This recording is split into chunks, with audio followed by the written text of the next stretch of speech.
வணக்கம். தமிழகத்தின் காலை நேர செய்திகளோடு இணைந்து கொள்ளும் நான் மதுஸ்ரீ மகேந்திரன். விரிவான செய்திகளுக்கு செல்லும் முன்பதாக முதலில் தலைப்புச் செய்திகள். 100 நாட்களில் அனுர அரசு படுதோல்வி, எதிர்க்கட்சி எம்பி கடும் விமர்சனம். தமிழர் பகுதியில் சடலமாக மீட்கப்பட்ட சிவில் பாதுகாப்பு உத்தியோகத்தர். டெல்லியில் பனிமூட்டத்தால் விமான சேவைகள் தாமதம். ஹமாஸ் குழுவினர் பயங்கரவாத தாக்குதல். விளம்பரங்களை அடுத்து விரிவான செய்திகள் தொடரும். நியூ ரங்கனாஸ் தங்க சுரங்கம், Markham and Steeles, 6055 Steeles Avenue East, C102. தொடர்வது விரிவான செய்திகள். தற்போதைய அரசாங்கமும் ஜனாதிபதியும் ஆட்சிக்கு வந்து 100 நாட்களை பூர்த்தி செய்துள்ள நிலையில் இந்த அரசாங்கத்தை மிகவும் தோல்வியடைந்த அரசாங்கமாக மக்கள் பார்க்க ஆரம்பித்துள்ளதாக ஐக்கிய மக்கள் சக்தியின் நாடாளுமன்ற உறுப்பினரும் எதிர்க்கட்சியின் பிரதான அமைப்பாளருமான கயந்த கருணாதிலக்கு தெரிவித்துள்ளார். தற்போதைய அரசாங்கமும் ஜனாதிபதியும் ஆட்சிக்கு வந்து 100 நாட்களை பூர்த்தி செய்துள்ள நிலையில் இந்த அரசாங்கத்தை மிகவும் தோல்வியடைந்த அரசாங்கமாக மக்கள் பார்க்க ஆரம்பித்துள்ளதாக ஐக்கிய மக்கள் சக்தியின் நாடாளுமன்ற உறுப்பினரும் எதிர்க்கட்சியின் பிரதான அமைப்பாளருமான கயந்த கருணாதிலக்கு தெரிவித்துள்ளார். ஐக்கிய மக்கள் சக்தியின் தலைமை காரியாலயத்தில் நேற்று நடைபெற்ற ஊடகவியலாளர் சந்திப்பில் கலந்து கொண்டு கருத்து தெரிவிக்கும் போதே அவர் மேற்கண்டவாறு தெரிவித்தார். அவர் மேலும் தெரிவிக்கையில், இதுவரை அரசாங்கமும் ஜனாதிபதியும் 100 நாட்களை நிறைவு செய்துள்ளனர். 100 நாட்களுக்கு மிகவும் தோல்வியடைந்த அரசாங்கமாக இந்த அரசாங்கத்தை மக்கள் பார்க்க ஆரம்பித்துள்ளனர். ஒருபுறம் 24 மணி நேரத்தில் மக்களுக்கு ஒரு பேனாவால் விரிவாக நிவாரணம் வழங்குவது எப்படி என்று தேர்தல் மேடைகளில் தொடர்ந்து கூறப்பட்டது. மக்கள் மீது சுமத்தப்பட்டுள்ள அநியாய வரிகளை எவ்வாறு அகற்றுவது என்பது குறித்து தொடர்ந்து உரையாற்றினர்.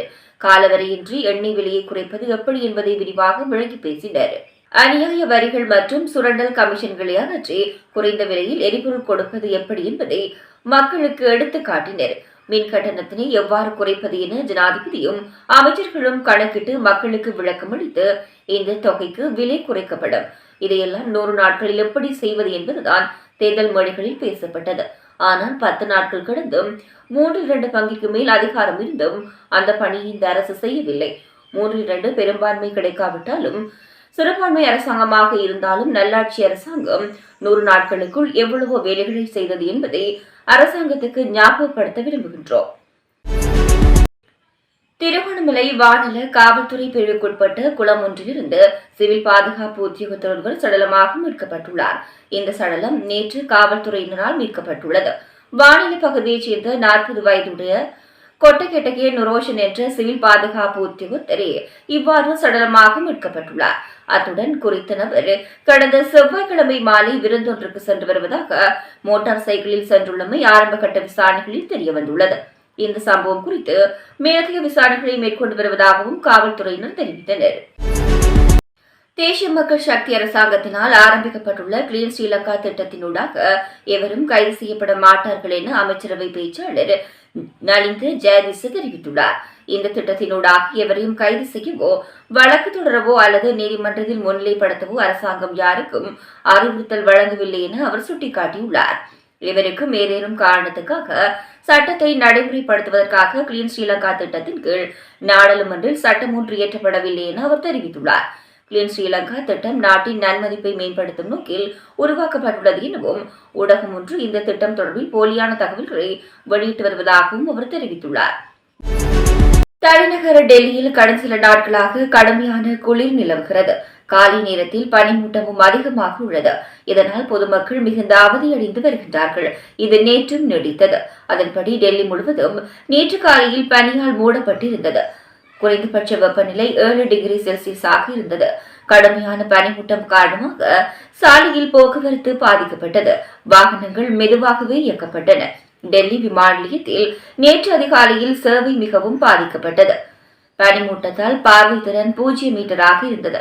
இதனால் விமானங்கள் தாமதமாகவே இயக்கப்பட்டன. தரையிறங்கவும் புறப்படவும் முடியாததால் 400க்கும் மேற்பட்ட விமானங்களின் சேவை தாமதமானது. எனினும் எந்த விமானமும் ரத்து செய்யப்படவோ திருப்பி அனுப்பவோ இல்லை என அதிகாரிகள் தெரிவித்தனர். விமானங்கள் தாமதமானதால் பயணிகள் மிகுந்த சிரமத்துக்கு ஆளாகினர். காசா முறையை நிர்வகித்து வரும் ஹமாஸ் ஆயுத குழுவினர் கடந்த 2023ஆம் ஆண்டு இஸ்ரேலுக்குள் புகுந்து பயங்கரவாத தாக்குதல் நடத்தினர். இந்த தாக்குதல் 1139 இஸ்ரேலியர்கள் கொல்லப்பட்டனர். மேலும் இஸ்ரேலிலிருந்து 251 பேரை பணைய கைதிகளாக காசா முனைக்கு ஹமாஸ் கடத்தி சென்றது. இதனை அடுத்து ஹமாஸ் ஆயுத குழு மீது போர் அறிவித்த இஸ்ரேல் 117 பணைய கைதிகளை உயிருடன் மீட்டது. அதேபோல் ஹமாஸ் ஆயுத குழுவினர்களால் கடத்தப்பட்டு கொல்லப்பட்ட பணைய கைதிகளின் உடல்களும் மீட்கப்பட்டன. ஆனால் 101 இஸ்ரேலியர்கள் ஹமாஸ் வசம் பணைய கைதிகளாக உள்ளனர் என இஸ்ரேல் தெரிவித்துள்ளது. இதில் 50க்கும் மேற்பட்டோர் உயிரிழந்திருக்கலாம் எனவும் தகவல் வெளியாகியிருந்தது. அதேவேளை இந்த போரில் காசாவில் ஹமாஸ் ஆயுத குழுவினர் உட்பட 45,000க்கும் மேற்பட்டோர் உயிரிழந்தனர். அதேபோல் மேற்கு கரையில் ஏற்பட்ட மோதலில் 700க்கும் மேற்பட்டோர் உயிரிழந்துள்ளனர். இருதரப்புக்கும் இடையே போர் தொடர்ந்து நீடித்து வருகிறது. இத்துடன் தமிழாரத்தின் காலை நேர பிரதான செய்திகள் நிறைவடைகின்றன. தொடர்ந்தும் தமிழாரம் செய்திகளோடு இணைந்திருங்கள். வணக்கம். நியூ ரங்கராஸ் தங்க சுரங்கம், Markham and Steeles, 6055 Steeles Avenue East, C102.